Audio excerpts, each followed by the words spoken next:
Welcome to We Fixed Real Estate. I'm Drew Hendricks. Freezing Los Angeles. This is Fred Glick. From foggy San Francisco, this is René Pérez Jr. René, is it foggy right now? It actually kind of is. Half of San Francisco.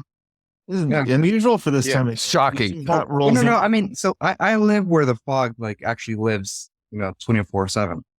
So I live by the beach. Oh, you do? Oh, you're on the west side. Wow. So it's always foggy where I live. How is the west side? I used to live out there, but it's been about 20 years.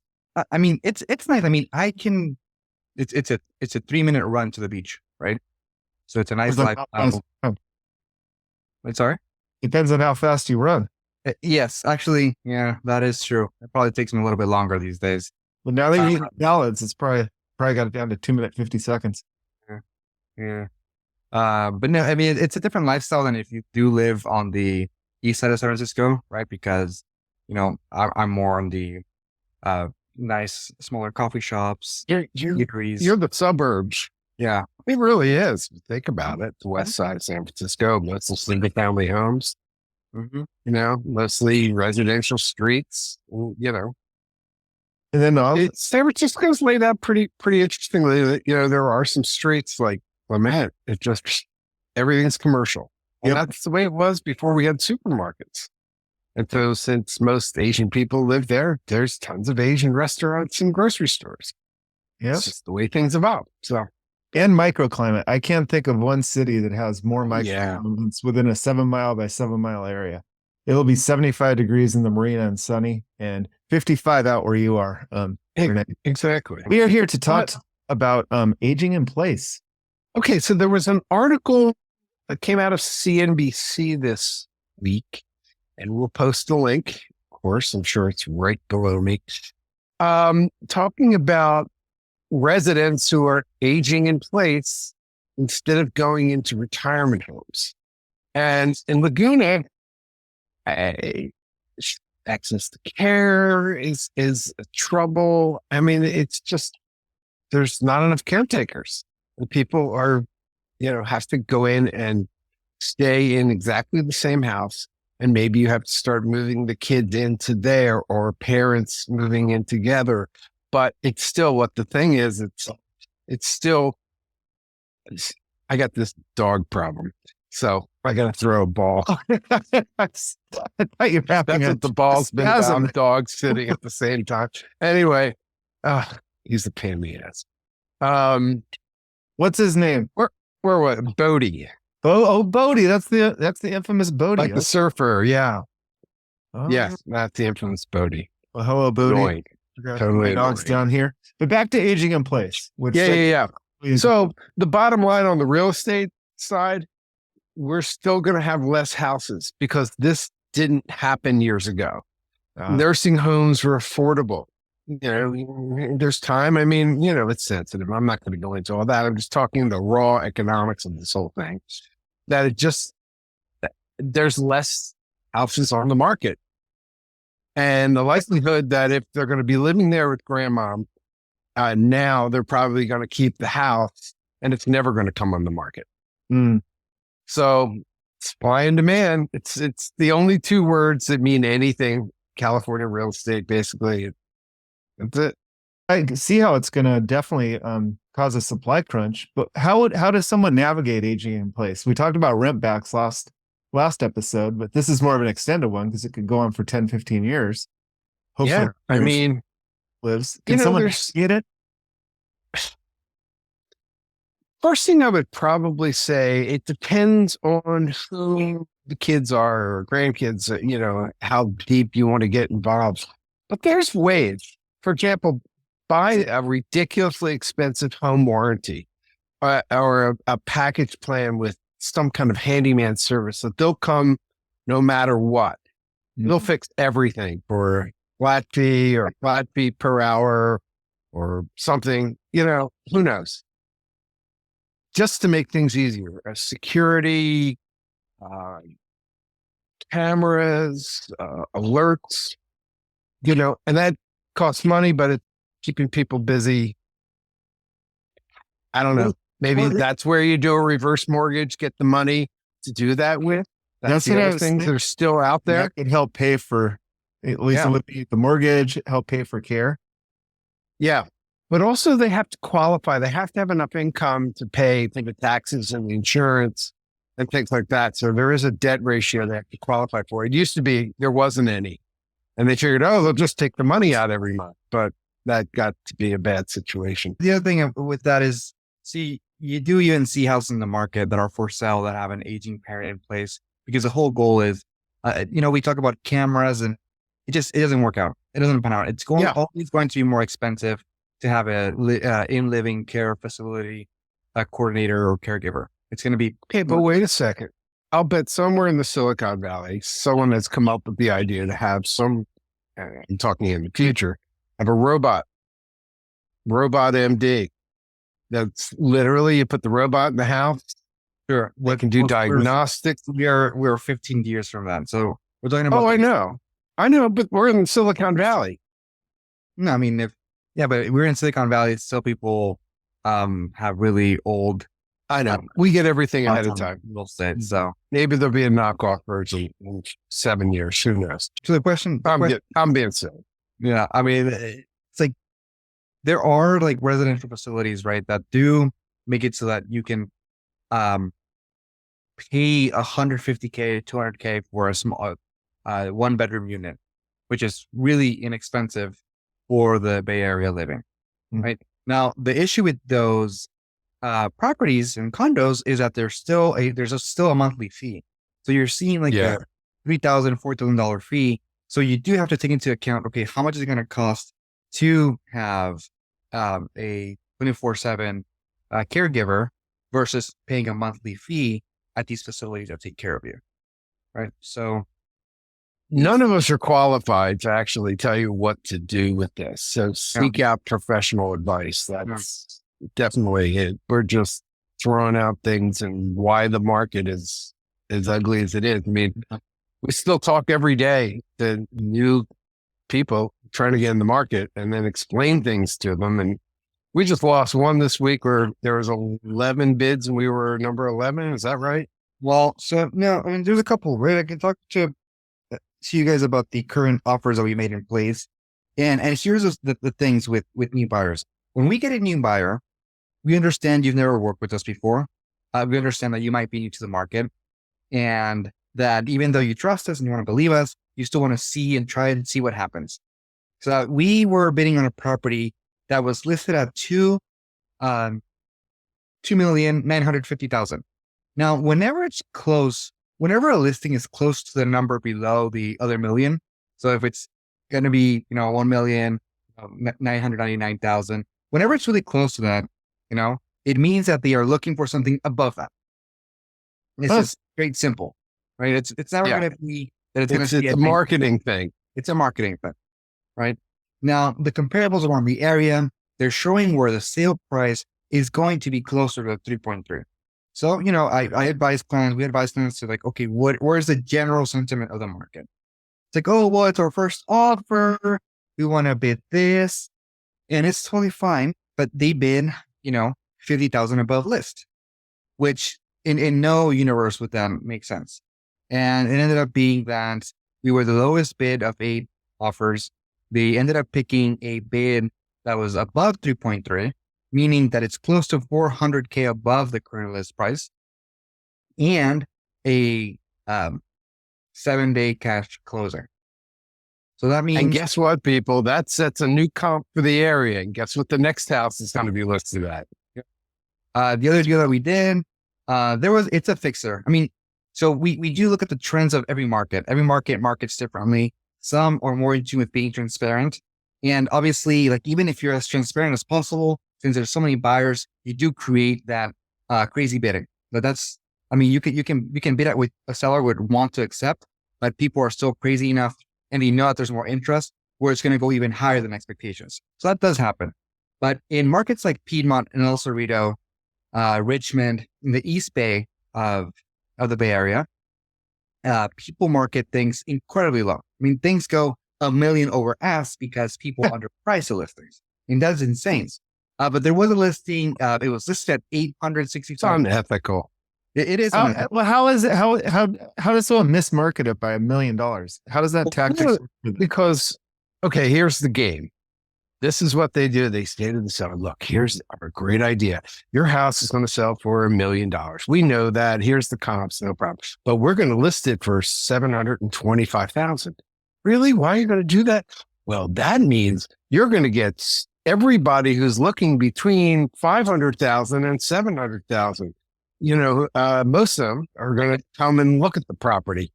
So we're going to get tons of interest. There's going to be tons of offers. And I can tell other agents there's tons of interest. And with 200 packages were downloaded. Okay, let's get down to realities. The reality is there's 8 people who sort of are in that $1 million range, period, not 300,000. So all you did is you hosted an open house, okay, or 2, and then had lots of offers, and you pissed off a whole bunch of people thinking they had any possibility of being able to get this house. Any experienced agent who knew it in the area knows it's a joke. So it's horrible. Why do you let people waste their time and waste their exuberance? And because this is an emotional thing for most people.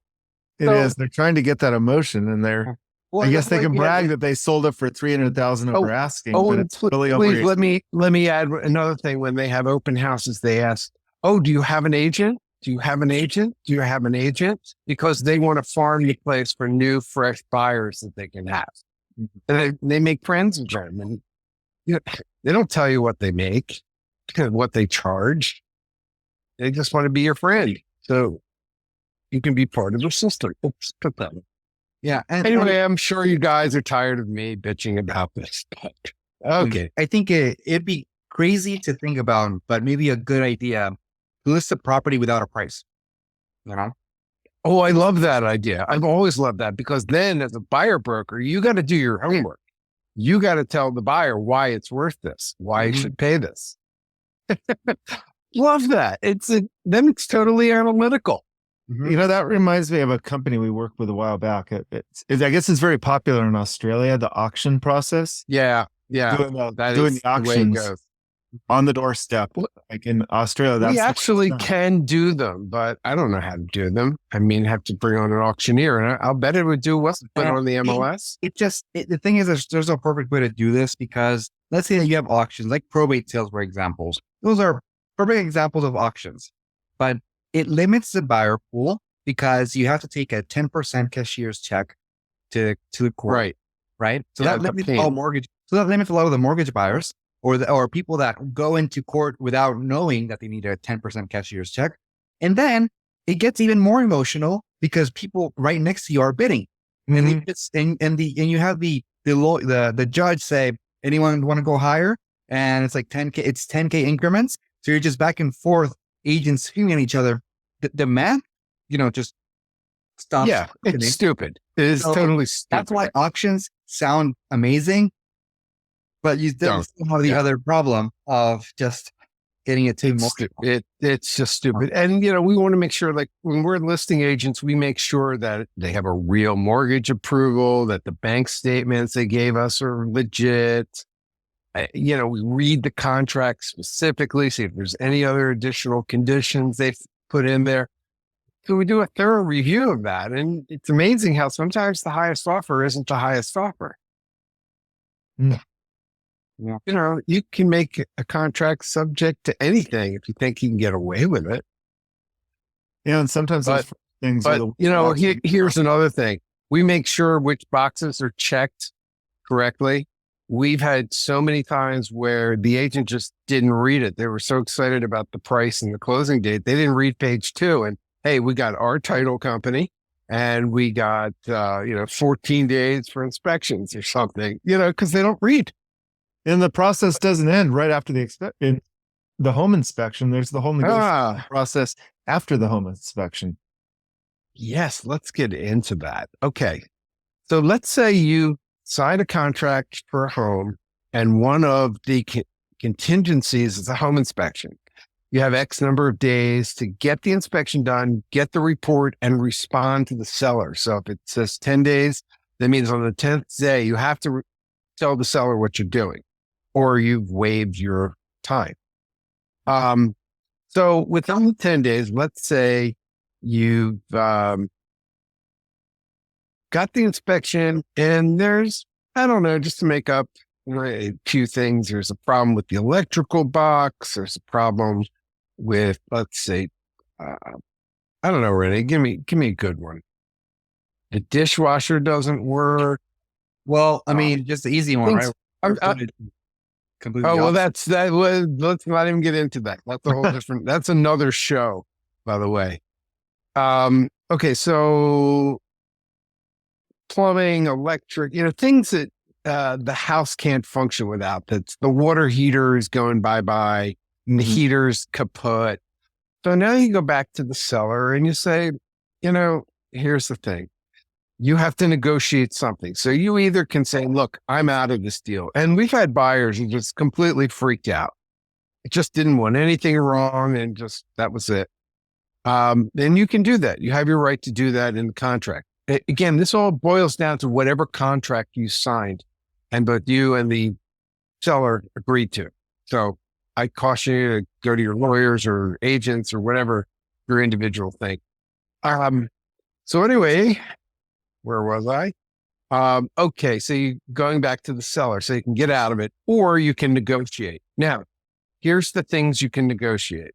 You can negotiate a reduction of the sale price, which will also, if you're getting a mortgage, reduce your mortgage amount. So you're saving interest that way over the long run, or a credit for an amount that if you are getting a mortgage, and this is really important, if you're getting a mortgage, there's limitations on how much of a credit you can get. That's number one. And the credit that needs to show and the agreement, it must be for the seller agrees to pay your closing costs and escrows. So basically the fees, everything but the down payment, you can get things credited against.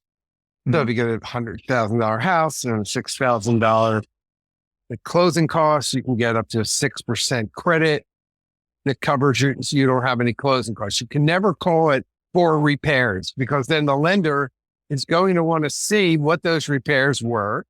And then they're going to want to see what those repairs cost. Then if they agree, which they usually don't, they'll escrow 1.5 times the amount of that escrow from you, and you have to get the work done.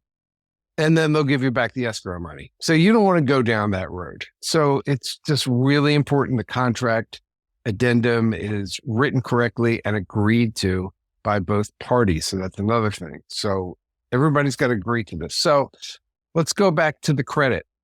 So you got to, before you write the addendum, you have to go to your lender and say, lender, how much of a credit can I get? Period. And then they'll tell you, and then you'll be able to do this because you'll know the maximum credit you can get. You might even do a combination of a credit and a reduction of the sale price. You can do that. It just depends.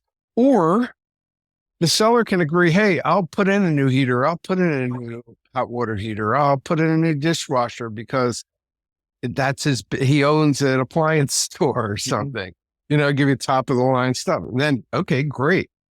So there are a variety of things. It's going to depend on the seller. Now, one thing about the dollar amounts I want to bring up, there is now a company out there, and I can't remember the name, and I'm sure René doesn't remember, that you can upload your home inspection to. And I think it's pretty much AI goes and it figures out the different things that need to be repaired and gives you an approximate cost of what it'll be. It's something to use to negotiate with the seller. We use Inspectify for our clients, and they have that as an option. It takes a couple of days after the inspection though. But they have that. I think they can do a rush for $50. I think that's the fee. So you have something to show the seller, hey, this is what the numbers are going to be, as opposed to trying to get a plumber, an electrician, and a carpenter out, because you want to get rock and roll. You don't want it to linger for 2 weeks. Mm-hmm. So that's kind of how you negotiate after you get a home inspection. Oh, termites, same way. They can do it, or you can wait, get the credit, or the other thing they can do is pay the termite company in advance. And so at closing, it's already paid by the seller. Another reason to use a professional that sells more than one home a year, because you got to be able to know how to navigate these inspections and negotiate after it. Renee, how about you? What's your words of wisdom on home inspections negotiation? I think it's just get them done. And yeah, Well, what about waiving? What about the point where people waive all I think inspections? Fred talks about inspections and termites, and it's just like they're all honestly sometimes just a bunch of garbage. It's like if I'm on the side of buying, I'm not going to get an inspections. You know what I'm going to get is I'm going to get a contractor who goes into the house and takes a look at to give you the actual price of what he's going to charge you to repair whatever is wrong with the house. Because the inspection is just a general statement. They're always going to say like, well, you should contact an expert on this to do it, unless it's the foundation.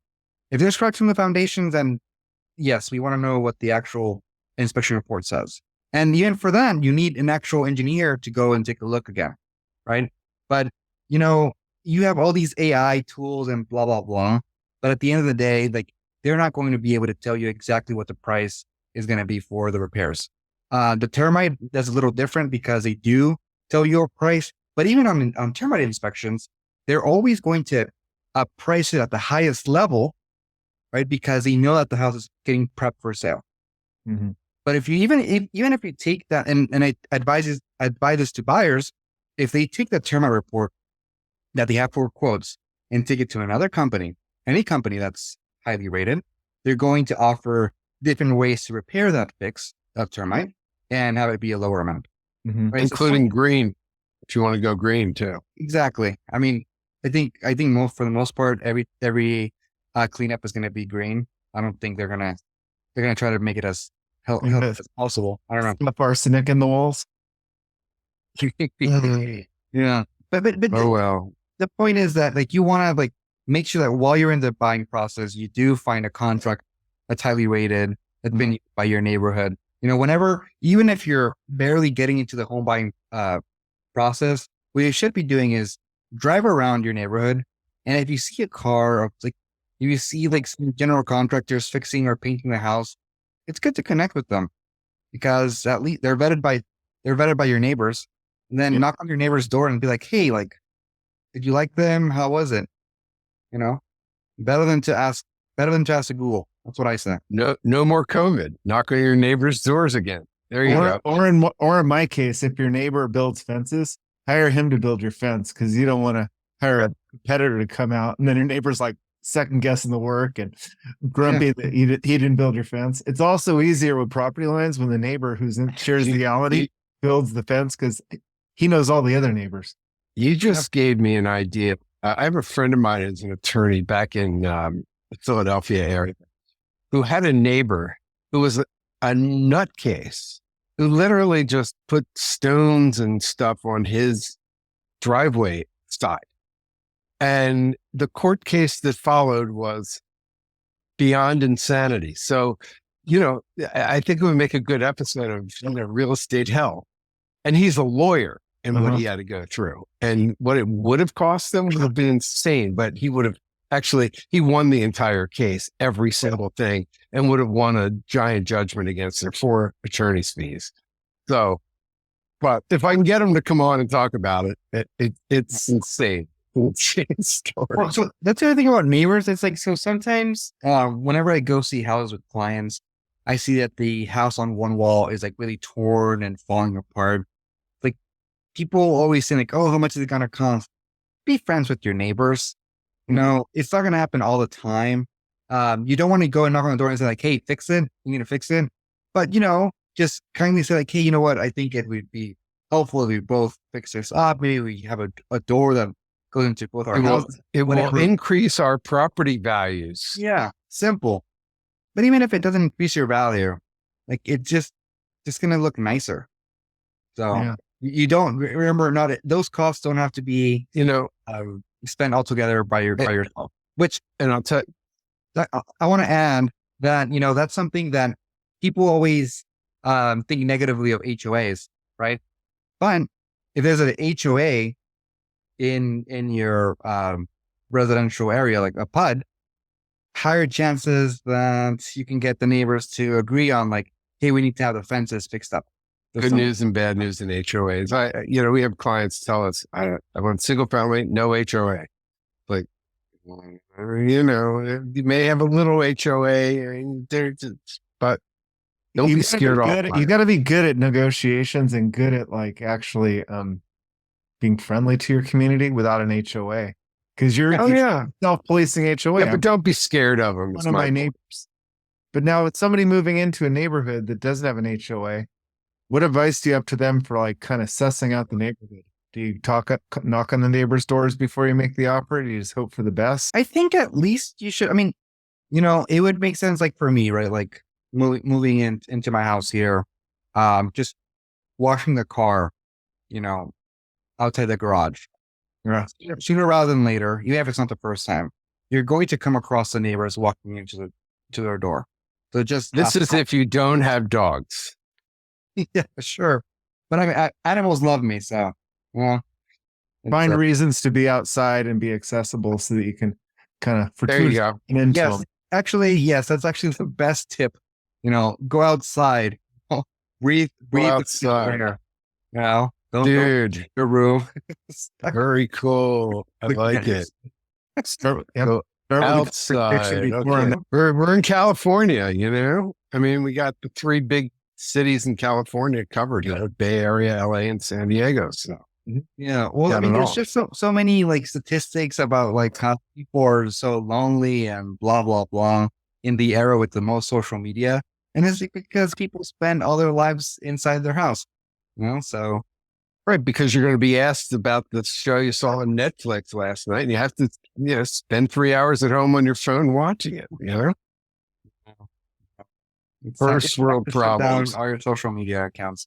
First world Actually, problem. I shut down my Amazon account because it's so easy to order things, like soap. Oh, I thought you were using it for social media. I was trying to figure out. I never signed up for their social. Or unless you were like the number 1 product reviewer or something. I want to be a number 1 reviewer for Yelp, because I know that they have like a whole bunch of like events for like the top Yelp reviewers and stuff. But I never took to Yelp. Never did. With Google, it's like Yelp. I don't know. The restaurant. They game the reviews, and you got to pay to get your competitors off of there.